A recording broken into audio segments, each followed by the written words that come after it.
Mis on tänapäeva Eestis midagi, mida sa poliitikuna tahaksid parandada? Ilmselgelt need lõhed on läinud väga suureks. Neid saab näha ka meie lavastuses natukene või siis just seda, et kuidas erinevatest pooltest inimesed kokku saavad. Ma tahaks, et võib-olla ei oleks nii palju vastandumist ükskõik millele, vaid pigem leida kuidagi igavalt lahendusi ja mitte nii palju igale poole särtsu anda. No meie see ühtsus ikkagi avaldub kas siis laulupeol või siis elektrihindade nagu arveid vaadates, aga väljaspool seda mingit sellist ühtset tunnet on ikkagi nagu väheks jäänud, mis on ka tegelikult ülemaailmne probleem, nii et see ei puuduta ainult meid. Me ei pea kogu aeg nagu mõtlema, et paneme teisele ära ja siis olen hullult kõva vend. Et tegelikult saab lihtsalt olla ka see, et ütled näiteks paar ilusamat sõna ka kellegi kohta, kellega sa kas võistled või et päris palju julgust nõuab öelda, et ma ei tea, tegid hästi või olid tubli või.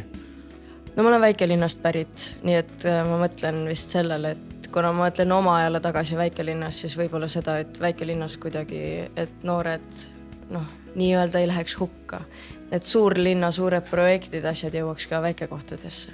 Eesti riik võiks rohkem tegeleda algklasside õpilaste harimisega. Et just tegeleda nende õpetajatega, toetada neid rohkem, sellepärast, et enda mälestuse põhjal ma võin öelda, et algkooliharidus või see, kuidas mind seal õpetatakse, kuidas mind seal hoitakse, missuguseid väärtusi mulle antakse elu suhtes, on väga-väga oluline. Ma arvan, et suur teema, mis praegu on aktuaalne, on Eesti metsad, nende mahavõtmine ja minu meelest seega on, mis on Eestis hea, on, et meil on nii palju loodust ja kohta, kus olla. Nii et ma arvan, et seda nagu peaks hoidma ja väärtustama isegi palju rohkem, kui me seda praegu teeme. Absoluutselt on palju asju, mis mind häirivad, aga samaaegselt ikkagi nagu me oleme suht õnnelikud siin Eestis endiselt, kuigi me räägime, et kõik on väga halvasti. Minu jaoks on Eestis kõik võimalik, mis ma tahan teha ja see on lahe. See nüüd pole poliitkorrektne vastus, et ma ei tahaks midagi muuta, aga ei, lumi on maas, Tartu maraton sai just toimuda pikal distantsil, et mul on ikkagi väga hea siin Eestis olla. Mina ikka leian, et Eesti inimesed on üpriski soojad. Et meil ikka on asju, mille üle uhked ja õnnelikud olla. Ja võib-olla neid vahepeal ka märgata oleks täitsa tore.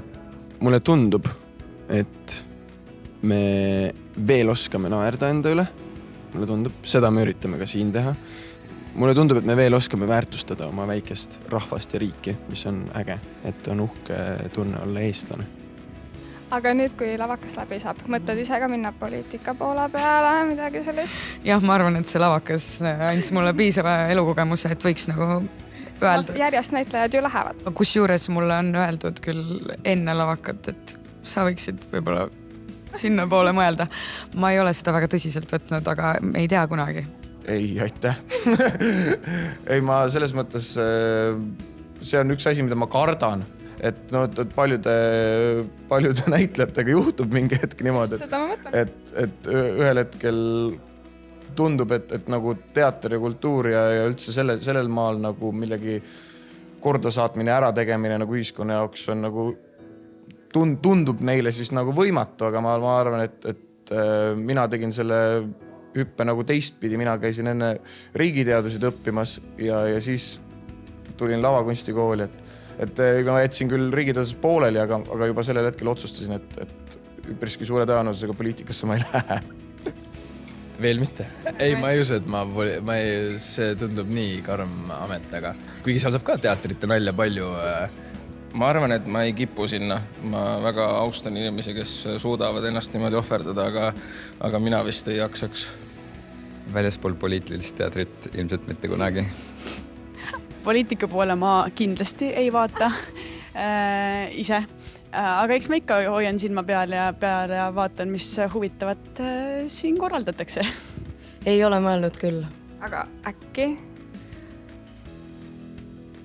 Ma kardan, et mul ei ole sellist hakkamist ei ole plaani. Kuigi kunagi ma käisin psühholoogi juures ja siis esimest korda, kui ma psühholoogi juures käisin ja me rääkisime pikalt ja siis ta vaatas mu neid vastuseid ja mingeid testi tulemusi ja mõtles, et huvitav, et sul on sellised poliitiku omadused